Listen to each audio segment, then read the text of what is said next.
Hi, in this video, I'll be doing a short tutorial for beginners on how to apply a top coat properly. It's a very simple process, but knowing it and not knowing it can be the difference between a perfect finish and a ruined finish for your model kit. The most important thing you need in order to apply a top coat properly is good lighting. That's right, good lighting.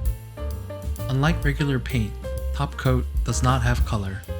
That means we can't rely on color to tell if a top coat is fully applied. What we can do instead is observe how wet the surface is. This is where good lighting comes in.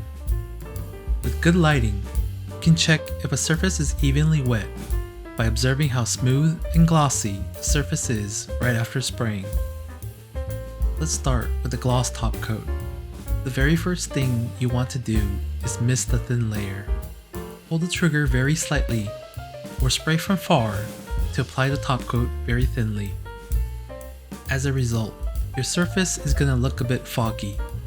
This step is not absolutely necessary, but it helps prevent pooling if the part you are painting has a complicated shape. The next step is to apply the wet layer. Pull the trigger enough to apply a wet, even layer. The tricky part is to apply just enough for a wet layer, but not let it pool. Once you finish applying the layer, use your lighting to check for any part you might have missed. In my case, I missed the top part over here. You can see that the surface isn't perfectly smooth and glossy.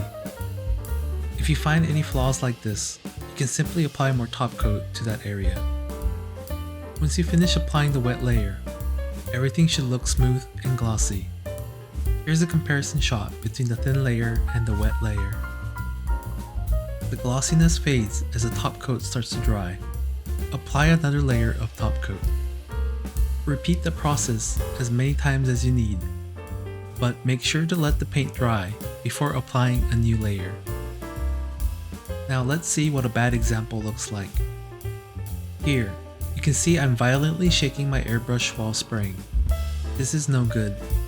While it's okay to shake your airbrush a bit while misting on the initial thin layer, it's not a good idea to shake this much. It's especially bad if this is your final layer. If you do this, there's a good chance your gloss coat would look cloudy.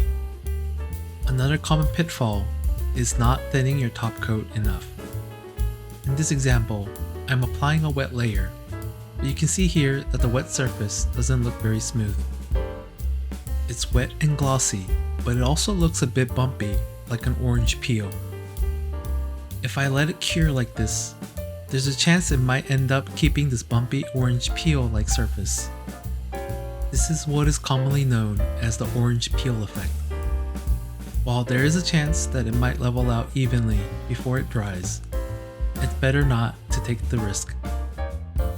When this happens, thin your top coat a little bit more and apply another layer after the initial wet layer dries.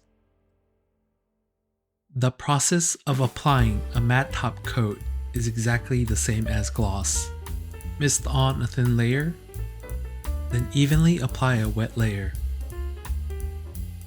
Even though you're applying a matte top coat, the wet layer should look smooth and glossy. As it starts to dry, you'll notice the glossiness fades and the surface will look more matte. You can apply a second layer after it dries for a few minutes to make it look rougher. Please keep in mind that the roughness of the surface will increase as it fully cures, so try not to go overboard. Also, take extra caution to not allow the top coat to pool. Matte top coat pooling is one of the many reasons that can cause frosting on your model kit.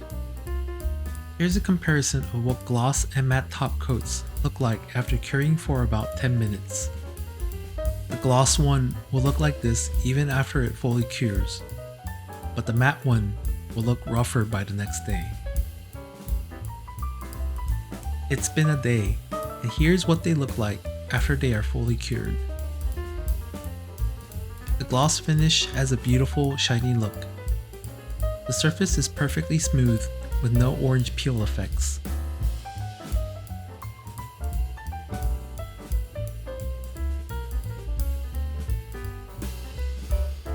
The matte finish looks rougher than it did yesterday. But when you touch it, it should feel smooth like cotton fabric. It should not feel coarse like a sandpaper. That covers the tutorial for applying a top coat. If you found this tutorial helpful, please like and subscribe. Thank you.